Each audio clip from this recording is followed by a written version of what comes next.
o ácido hipocloroso, que é a base para fazer hipoclorito em tempos de pandemia. Hipoclorito, cândida que boa, água sanitária, é a base de hipoclorito.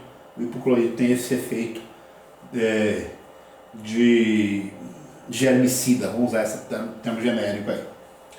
E por último, se porventura houver a troca de um O por um S, é basicamente no ácido tiosulfúrico. O sulfúrico H2SO4, o H2S2O3 é o ácido tiosulfúrico, um ácido de referência, um ácido importante também aí na leitura química dos ácidos.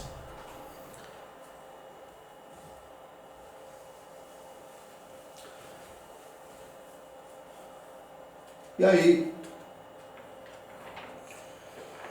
fica de boa até aqui nos ácidos. Eu vou aproveitar, gente, e também já explorar aqui essa situação das bases. Então, ácido tem que ter H+, os fortes HCl, HBr, HI, ou então o número de O menos o número de H maior que 2. Isso é o que mais interessa. Ácido nítrico, sulfúrico, fosfórico, fatal. O que os ácidos têm de acúmulo, as bases têm de simplicidade. Por quê? Para fazer uma base é um cátion mais o OH-. Então, monta a base dessa forma aqui, cátion mais alguma coisa, ânion OH-. Quem são os cátions? Como eu já mencionei, ou o metal, qualquer metal, ou o amônio, que é o NH4 mais 1. E aí, um parêntese aqui, essa base, que é a amônia, o comportamento básico da amônia, é explicado assim, ó. A amônia, em interação com a água, forma o amônio e disponibiliza o ânion OH-. Então, liberta OH- quando interagindo com a água. Em termos da nomenclatura das bases, basicamente escrever esse basicamente é isso aqui, hidróxido de e o nome do cátion. Como é que se faz o nome de cátion? O metal com a respectiva carga. Bicho, se isso aqui é -1, a quantidade que tiver aqui é a carga do cátion. Então, vou dar um exemplo. FeOH2, hidróxido de ferro 2. Mas aqui eu escrevo, ó, hidróxido de cálcio sem o número 2. Por que é que ali eu não escrevi o número 2?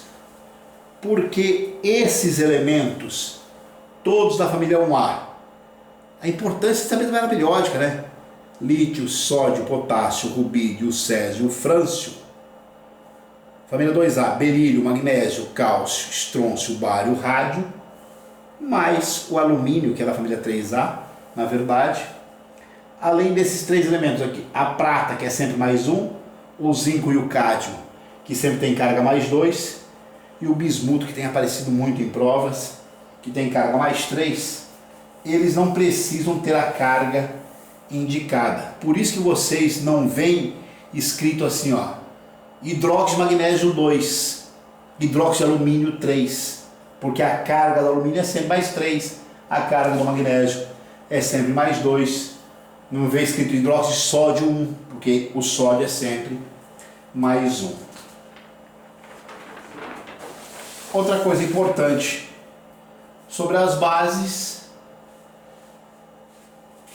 fortes. Todas dão A. Ser base forte, ter a capacidade de se dissociar violentamente. E essas da 2A, não são todos os elementos da 2A que formam bases fortes. Tem um monte de texto aí que traz que o hidróxido de magnésio é base forte. Está errado isso. Hidróxido de magnésio é uma base fraca. Então essas bases aqui da 1A são todas solúveis, além de serem fortes, e essas daqui são bastante solúveis por serem fortes. As bases, como regra geral da química, elas tendem a ser insolúveis, exceto as fortes. Aqui eu informo uma coisa que é a seguinte situação. O NH4OH é uma base que é solúvel, só que é fraca. Esse é um detalhe a ser considerado para as bases. Espero que quem vai assistir consiga dar conta assim plenamente do assunto de ácidos e bases de uma forma mais rápida possível aqui. E